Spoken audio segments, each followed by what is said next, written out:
This is like the S&L crisis in the 80s. We're not talking about a failure of this bank, but that banks could, fail. So That's not off the question. This is clearly an example of something breaking. We can assume that there's serious contagion here.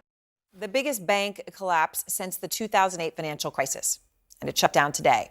It's called Silicon Valley Bank, and it is one of the tech industry's largest lenders, also lends to individuals across the country. It is now under control of the federal government. It was a sudden implosion, and it came after a run on deposits. So the bank stock lost 80% of its value this week, 60% in one day alone, yesterday. This morning, shares halted. It was over quickly. And then police showed up at the bank headquarters in California today. You're looking at that here. Customers reportedly even lined up at a bank branch on Park Avenue in New York City. The NYPD showed up there. Those customers demanding their deposits back. Now, to be clear, Silicon Valley Bank is a huge bank, and its customers include individuals as well as household names you may know, like Airbnb, Pinterest, Cisco. And this is a way bigger story. The entire banking industry is feeling the impact. U.S. banks at one point had lost over $100 billion in stock market value in just 2 days. And there are fears now that this could spread beyond banking to other parts of the economy.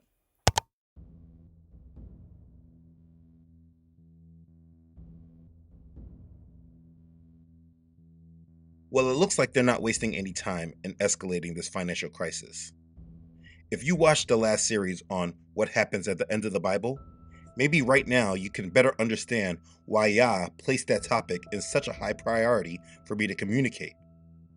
We are approaching the time of transition in this world, where everyone will be affected. You can probably feel it and see it for yourself by now.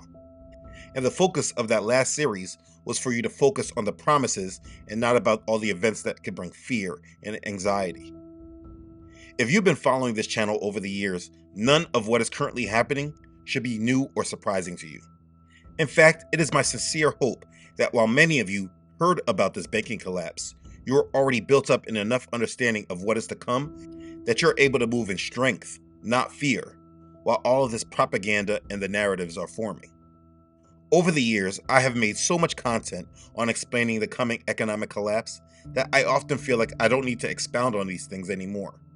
But as these events have been transpiring, I realize that it may be difficult for people to see through the narratives that come through the mainstream versus understanding the overall agenda. Last week, there were many comments asking that this banking collapse be discussed. And so I wanted to make sure that we covered it, so that no believer is led by fear or moving according to the way that the world desires you to move. Be very clear that what is happening right now is an agenda of fear that will lead the world into a new financial system. If you do not focus on the narrative more than you simply understand the agenda, you will not be moved by them. The masses that are asleep are being made to be led through fear. Those that are attached to this world and their possessions will be led into darkness. Be clear on that.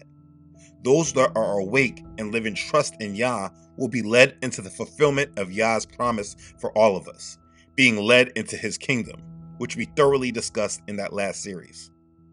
If you can understand how wonderful Yah's timing is, you can see how through that last series, he has decided to comfort us with understanding of what is to come through his promises, not being led by fear about all those other events that will happen to everyone else.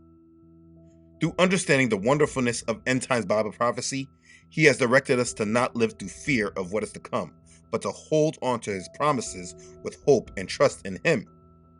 If from the last series you understand more about Bible prophecy and Yah's coming kingdom, your role now is to be one who lives in truth and depends on Yah to bring you through it all.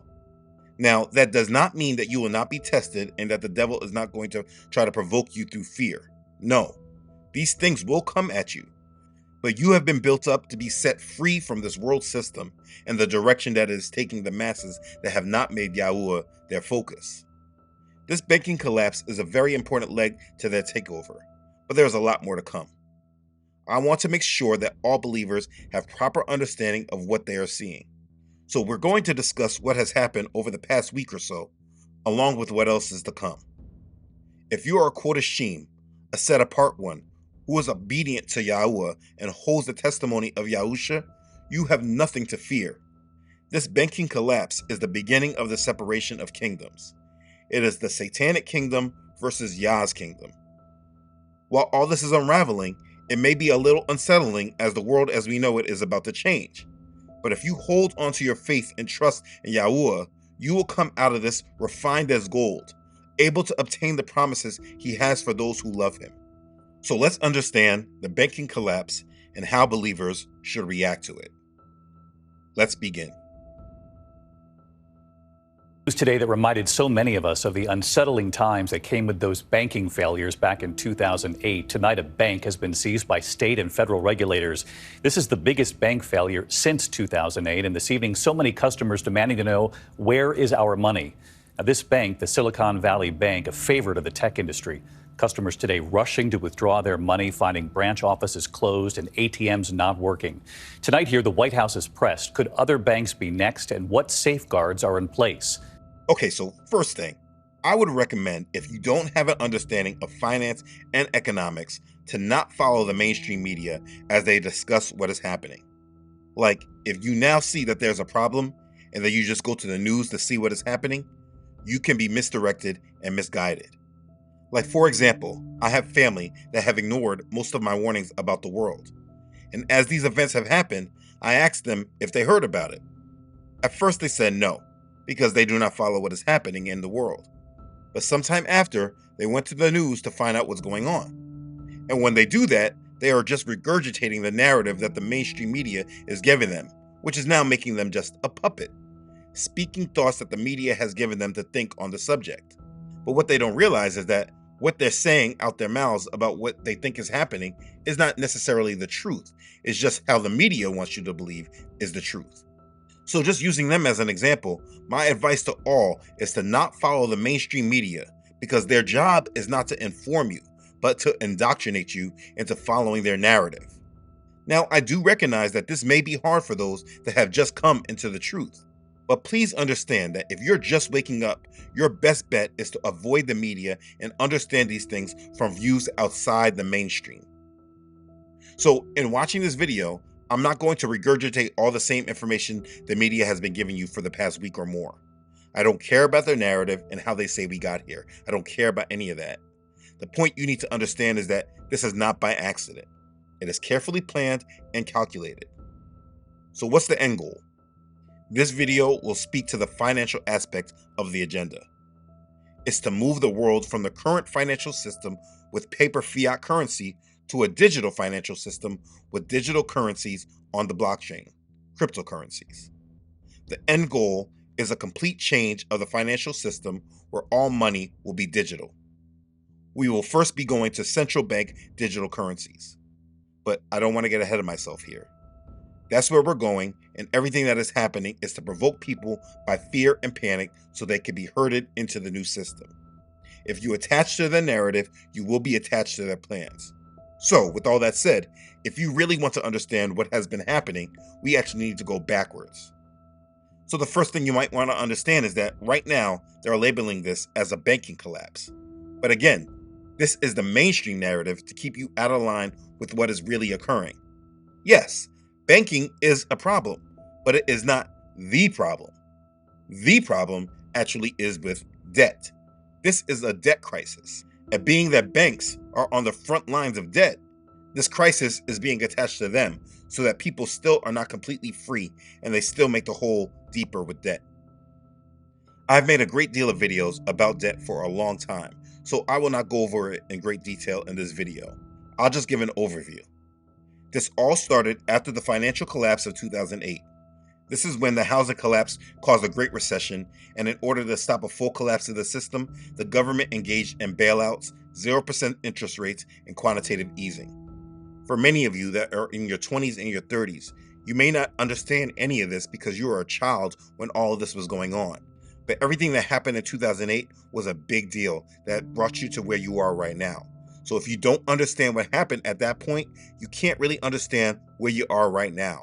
So if you don't understand what happened in 2008, please do not feel that you have a good take and understanding of what is happening in the world as you live in it today.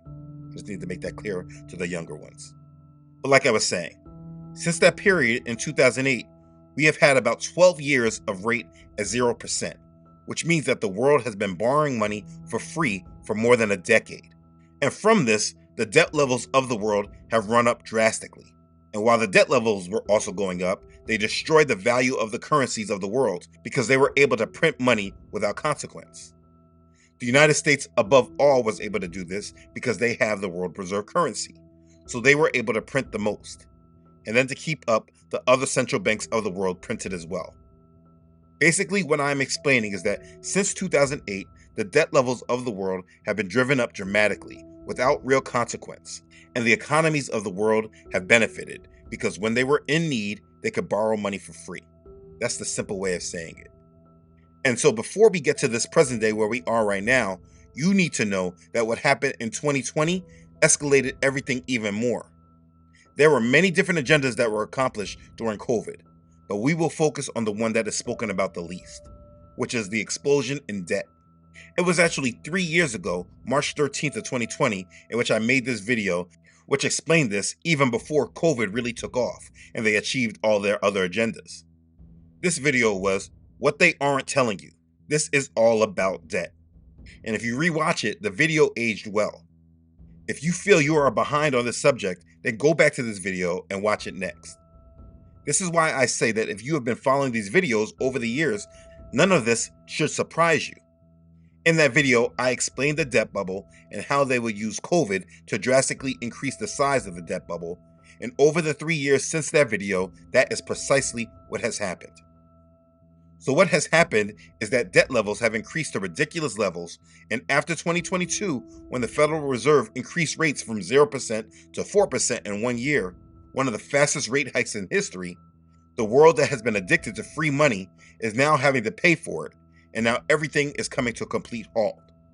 They manipulated the economy for over a decade with free money, getting people to adapt to a business model that was able to grow because of free, cheap money.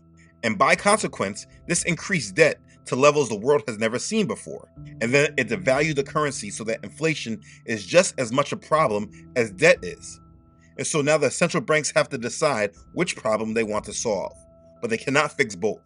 No matter what, we have a problem on our hands. And that is where we are right now. That is an oversimplified breakdown of the issue.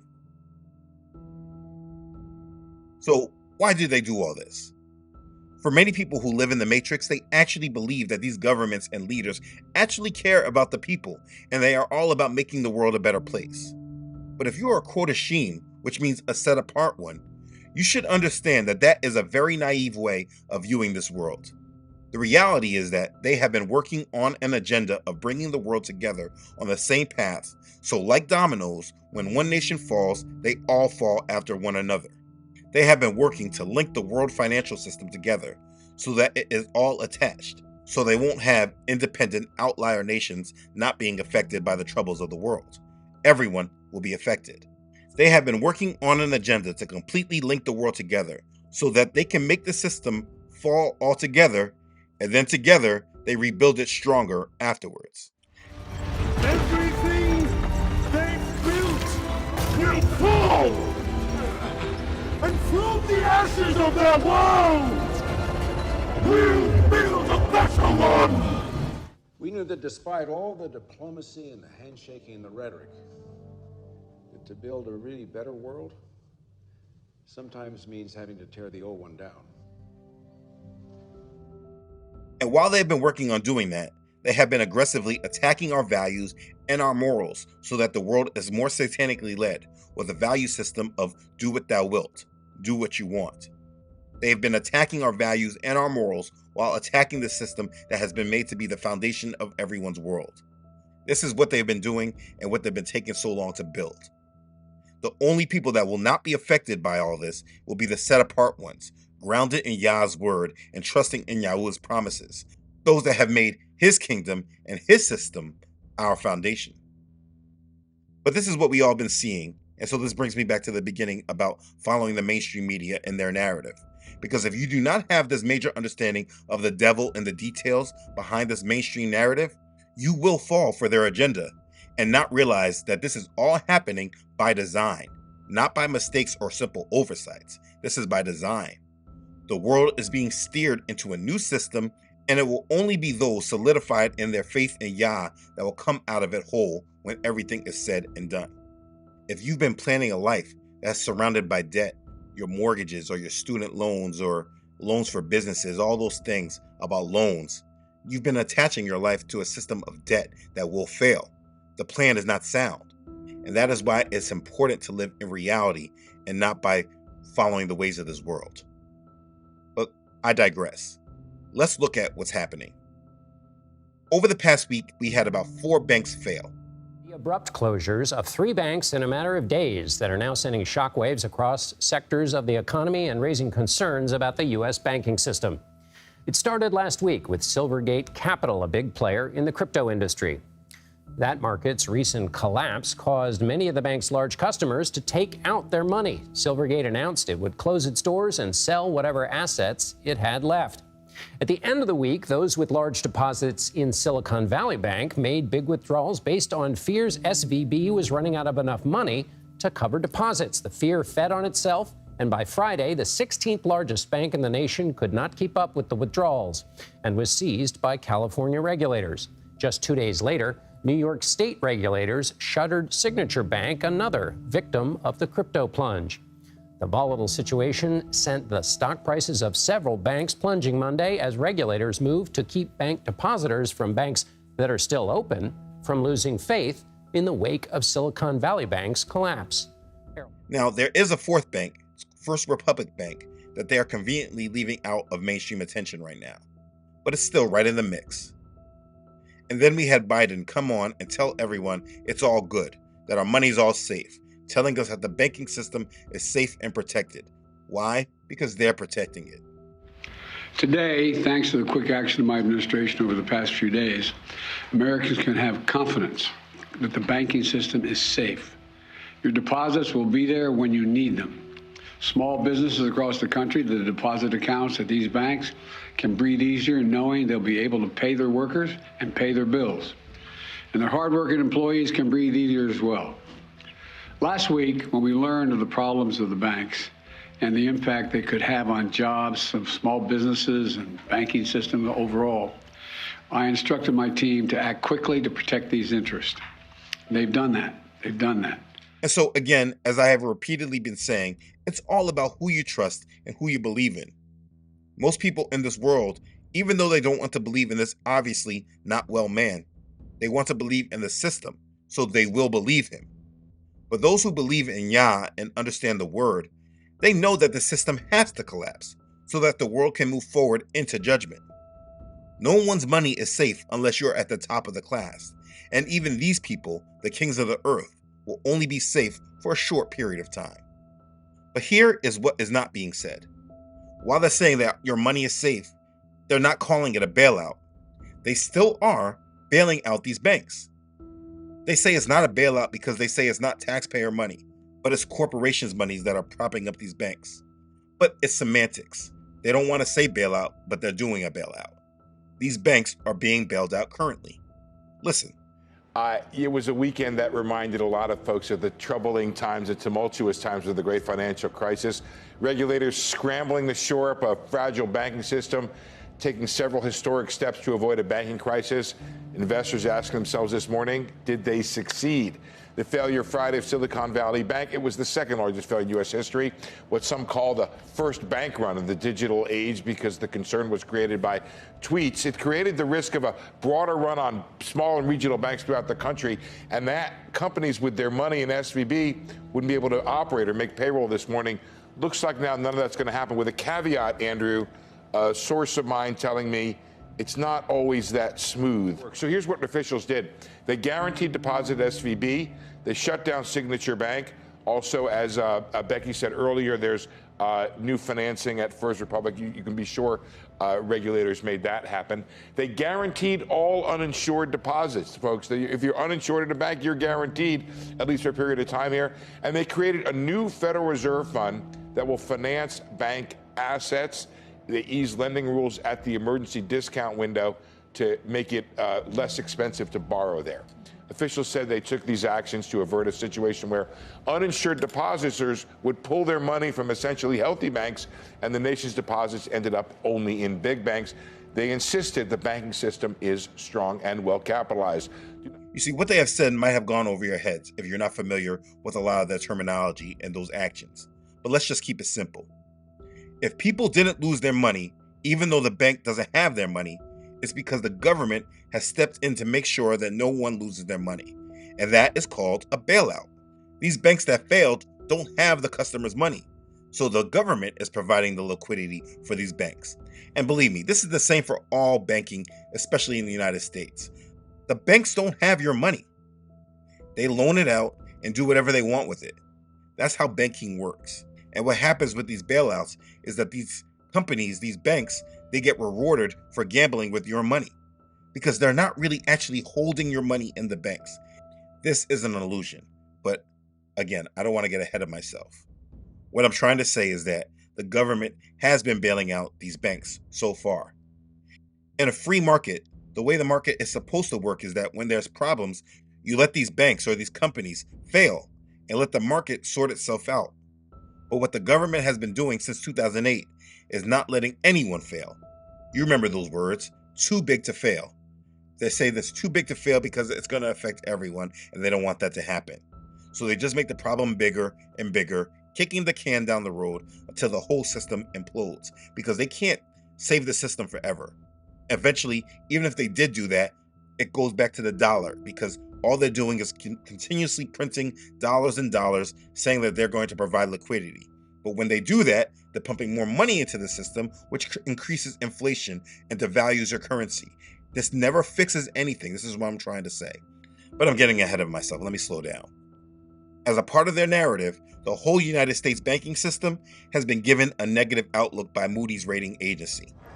Moody's Investor Service downgraded the entire U.S. banking system from stable to negative on Tuesday, citing a rapidly deteriorating environment. And the White House is monitoring other mid-sized and smaller banks for signs of weakness 3 days after the collapse of Silicon Valley and Signature banks. As it was explained in this CNBC News article, in its downgrade of the entire sector, the rating agency noted the extraordinary actions taken to shore up impacted banks. But it said other institutions with unrealized losses or uninsured depositors still could be at risk. We expect pressures to persist and be exacerbated by ongoing monetary policy tightening, with interest rates likely to remain higher for longer until inflation returns to within the Fed's target range, Moody's said. U.S. banks also now are facing sharply rising deposit costs after years of low funding costs, which will reduce earnings at banks, particularly those with a greater proportion of fixed-rate assets. The firm said it expects the United States economy to fall into recession later this year, further pressuring the industry. They keep telling us they expect problems on the way, but most people still are not ready for it. Either way, the banking system is under attack, and this is all a part of the overall agenda that is coming into view. But what does this mean for all of us? It all depends on how tightly you are held to this world, because what they want is for people to run in fear. The same as what happened with COVID, they want people to move in fear. So what will probably happen is an escalation of this banking crisis all the way until people are moved into complete fear and panic and bank runs start. They want people to take their money out the banks because it will greatly reduce their conversions into the central bank digital currencies. And it will also be a scapegoat for the coming collapse. They'll blame us for taking the money out. But if you understand where this world is going, you don't have to fall for these fake narratives and these lies. Please know and understand that the next system has already been built. I've explained this thoroughly in my What to Expect in 2023 video. Right now, you're just seeing a prelude to it all. You're seeing the buildup of it. This banking crisis leads to the new narrative for the central bank digital currencies to be introduced once the full collapse happens. Once everybody loses everything, they will find a new way to introduce the new system. So in the meantime, until we get to that, everyone will be provoked by fear and worry about their financial future and their money. And this is one way that the wheat will be again separated from the tares. For the people that have placed their hope and trust in their finances while still proclaiming their faith in Yah, your faith is going to be tested. Those who are worrying about what they're going to lose and what will happen with their money and their possessions, most of them will go right along with where the system is taking everyone else. And that is why it is so important to have the proper perspective on what is going on and know exactly who sustains you. If you're scared or worried about losing everything, not only is that going to happen to you, but you're also going to be led by fear right into a satanic agenda and the traps by the enemy. Let me tell you that as these things are happening, you should only be focusing on Yah and making sure you have been building your faith up in Him, building your trust up in Him. Everything you have and own is temporary. You're not taking it with you. If you're not willing to walk away from it all, then you're not ready for what's coming. But let's continue. I believe the next leg of this banking crisis will start from what happens with Credit Suisse Bank.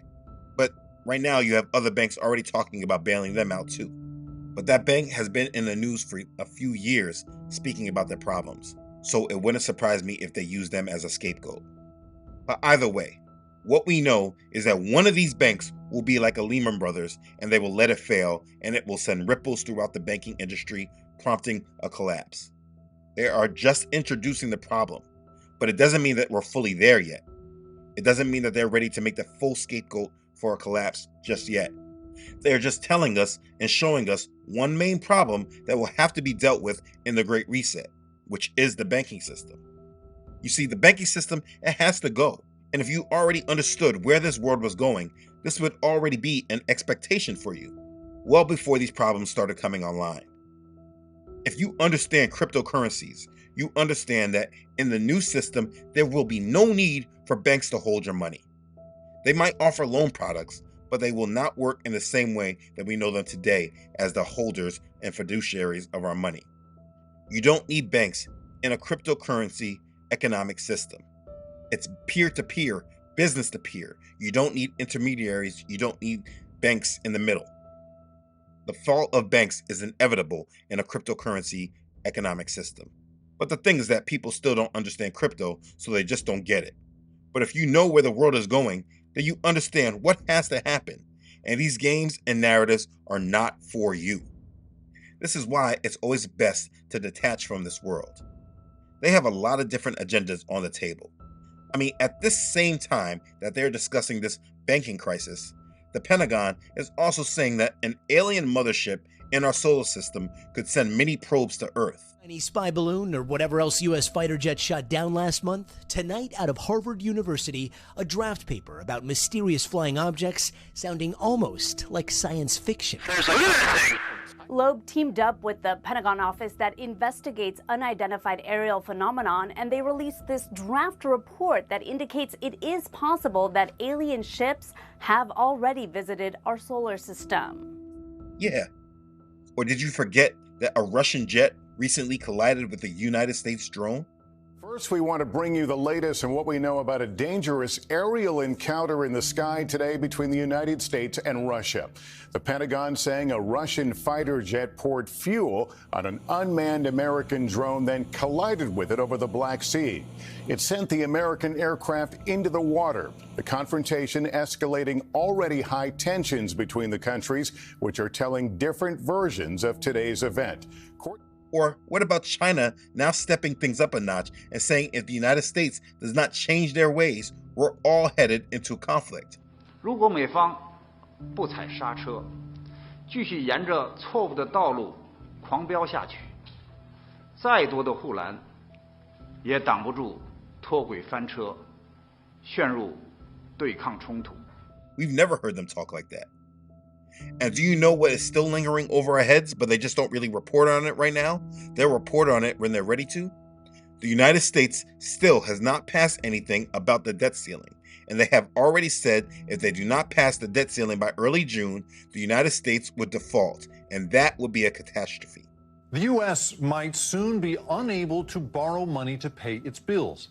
Today, in a letter to Congress, Treasury Secretary Janet Yellen says the U.S. could hit its debt limit by next Thursday, January 19th. Yellen told House Speaker Kevin McCarthy that the Treasury will have to take extraordinary measures to avoid a default. She warned that with no action, the U.S. could default on its debt by early June. All right, Elizabeth, let's first start with the White House and just trying to reach a deal here, and if you think it's even possible at this point. Look here, the White House says that it's trying to reach out to lawmakers from both sides of the aisle to come to a bipartisan agreement to either suspend or raise that $31 trillion debt limit. That would mean that the government can keep borrowing money, can stop with the risk of a default, can keep paying all of the obligations that it needs. And we're talking about obligations, important to remember, we're talking about payments for Social Security, for Medicare. These are day-to-day payments that the government has already committed to. These are bills it already owes. But the White House is saying it's not willing to compromise to the point that it's going to attach any sort of other spending cuts to this agreement. And basically, that's what Republicans want. They say that they're not going to raise that limit until there are also an agreement in Congress to cut spending, to cut the government's expenses. So both sides really digging in here. Neither side so far showing that they're willing to compromise. So there's this game of chicken going on, and it is pretty, the stakes are pretty high here when we're talking about what's at stake. So I show all of this to show you that there is a lot on the table and things are not de-escalating, but continuously getting worse. Next week, the Fed will make its decision on rates. And no matter what they do, it has consequences. I mean, lowering rates or the pace of rate increases, lowering that, it means that they were reversing course on dealing with inflation. And that is probably more catastrophic than continuing to raise rates. Even though raising rates just adds more pressure on the banking sector and the economy as a whole, like I read in that article. The point I'm making to everyone is that if you have been living under a rock in your own reality, trying to ignore the world around you while forcing your own will and forcing your own goals to manifest, you, yes you, are going to be taken down in this great reset. All of this has been planned long before you started creating your goals. Because you have attached your life to this system, you will go down with it as well. You've dedicated your life to a system for the dead. Now that's not me, that's Lauryn Hill. But what she meant by that line is that your life is dedicated to a system for those whose relationship with the Most High is spiritually dead. This system is made for those that are on the opposite side of Yahuwah, and those attached to it will fall right along with it. You are being set up to be taken down. And when you lose everything, and everyone else you know loses everything, you will look for the system to fix things and make things whole for you. And at that point, you'll be led right into the trap that they are laying for you. It's because you are not focused on Yah, but you've been focusing on yourself, making yourself an idol, being led into the traps of the enemy. Now let's be clear. Do I know when the collapse will happen? Absolutely not. I mean, I do have expectations, but my timings are always off. I just know that being ready for it and not following their plans have left my family in a better situation than tying ourselves to their system. It provides peace while others are being driven in fear and anxiety. Let me tell you, living in truth makes you walk a lot stronger than those who follow the lies. And it is in all of your best interest to attach yourself to Yah and submit to His will and live for His kingdom, because this world is about to be reset and set on fire, and judgment is coming for the nations. You do not want to be a part of it. If you're worried about losing everything, listen, you've already lost. You need a mindset shift, and you need to fully tie yourself to Messiah, not religion, but relationship. Yahusha spoke directly about this, and if you understand how wonderful and powerful His words are, this will bless you. These words that He said meant so much to me during the times of COVID, and as I see these agendas forming, they still hold dear to me to this day. Matthew chapter 16, verses 24 through 26. Yahusha said to His disciples, "If anyone desires to come after me, let him deny himself and take up his cross and follow me. For whoever desires to save his life will lose it, but whoever loses his life for my sake will find it. For what profit is it to a man if he gains the whole world and loses his own soul? Or what will a man give in exchange for his soul?" You see, during the times of COVID, the majority were trying to save their life. And by trying to save their life, they gave themselves up to agendas that were actually against their life, putting unknown substances in their body because they thought they were saving their life. But today, we see that many of those who made those decisions made the wrong choice. I'm not trying to go into debate about this in the comments. But listen, If you do recognize you made the wrong choice during that period, don't dwell on it. Just repent on it and be thankful you are still in the age of forgiveness. You are able to be forgiven. Now, that doesn't mean that you're not going to go through something because of your decision, but you are forgiven by it.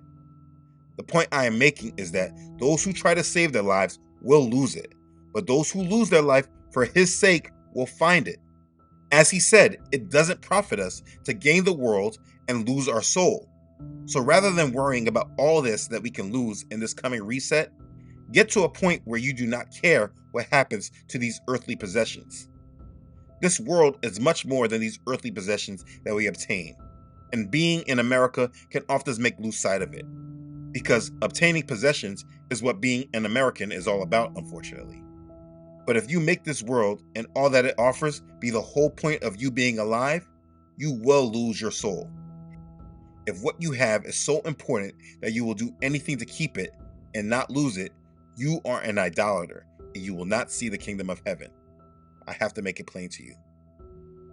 Messiah said, "Do not lay up for yourselves treasures on earth, where moth and rust destroy, and where thieves break in and steal.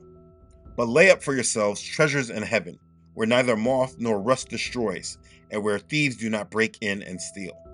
For where your treasure is, there your heart will be also."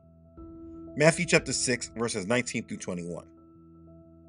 So listen, if all that you have acquired in your life is in your mind to preserve, you have left yourself vulnerable to the enemy. Lay up for yourselves treasures in heaven, where thieves cannot break in and steal, and moth and rust cannot destroy. What he's saying is, all your clothes, your home, your money, your electronics, all your possessions, all that should not be your treasures. And if you're worried about losing it, you need to shift your way of thinking. Because I can promise you, you are going to lose it anyway. They said you will own nothing and be happy. So it's not about whether you're going to lose it. It's what you give up for it that will actually matter. Now let me also speak to this. Those who wonder about what you will do in the collapse and how you will be and how you will eat, I cannot tell each of you what will happen specifically in your lives. All I can tell you is what Messiah told us and how he told us to be in Matthew chapter 6 again, 25 through 34. Therefore, I say to you, do not worry about your life, what you will eat or what you will drink, nor about your body, what you will put on. Is not life more than food and the body more than clothing? Look at the birds of the air, for they neither sow nor reap nor gather into barns, yet your heavenly Father feeds them. Are you not of more value than they? Which of you, by worrying, can add 1 cubit to his stature? So why do you worry about clothing? Consider the lilies of the field, how they grow. They neither toil nor spin. And yet I say to you that even Solomon in all his glory was not arrayed like one of these. Now if Elohim so clothes the grass of the field, which today is and tomorrow is thrown into the oven, will he not much more clothe you, O you of little faith? Therefore, do not worry, saying, what shall we eat? What shall we drink? Or what shall we wear? For after all these things the Gentiles seek. For your heavenly Father knows that you need all these things. But seek first the kingdom of Elohim and his righteousness, and all these things shall be added to you. Therefore, do not worry about tomorrow, for tomorrow will worry about its own things. Sufficient for the day is its own trouble. It's truly wonderful how Messiah has spoken to us long before we ever existed and told us how we need to be and how we need to react to these things coming. I sincerely recommend that you apply these words that Messiah has said, apply them to your life, and live accordingly to them. Don't say out of your mouth you love Messiah and that you follow him, but then you can't trust in him and you need to know what's going to happen here and what's going to happen there. If you trust in him, you trust that he will provide for you. And listen, I get it. Sometimes we own things to place ourselves in certain positions in this world. We wear certain clothes to place ourselves in certain positions in this world. But in this coming reset, in this coming world that is changing, none of what we own or what we wear or where we currently live will matter. So don't worry about the treasures you have accumulated or that you've been trying to accumulate. Focus on Messiah and live according to all he has said. Follow Yah's laws, commandments, and statutes. Serve him with joy and gladness of heart. Now let me just say, as these things happen, I will not respond to everything that has taken place. I feel I have made a lot of content that has explained these things, and we cannot and should not move according to their narratives and the agendas. If you're already in the truth, none of this that has been happening should be surprising to you, and you should already be ready for it spiritually and mentally. Those who have been following these videos over the past years should already feel ready for what is happening, and you should have peace. Everything is changing soon, including the coming changes to YouTube and social media with Section 230. So before this world shifts and everything changes, it is imperative for us to focus more on the truth rather than always responding to their lies and their narrative. They want us focused on their agendas and their distractions so that we're following them and align more with them more than following Yah and what Yah is doing. So I will not let that be with this ministry. But being that what is happening is such a huge leg in the agenda I have been speaking about for years, I wanted to make sure that there was clarity given. And there is no better clarity that I can give than this, and I will end with it. If you are Quotashim, a set-apart one, set yourself apart from all these agendas and focus on Yahuwah to fulfill all his promises in his word. Yes, the world is going to go through major problems, but it will be your faith and trust in Yah that separates you from everyone else. Do not worry about the banking crisis, the dollar crisis, the debt crisis, the alien crisis, war and geopolitical conflict. None of that should matter to set-apart ones. We are waiting for Yah's kingdom, so we know that the world must go through these trials and tests, but they are not for those who belong to Yah. So make sure you belong to Yahuwah. Repent, submit, and obey. Be forgiven and be ready. These days belong to us for our betterment and for us to move into Yah's coming kingdom. We have glorious days ahead, so do not be distracted, fearful, or worried by these coming trials. Just focus on Yah.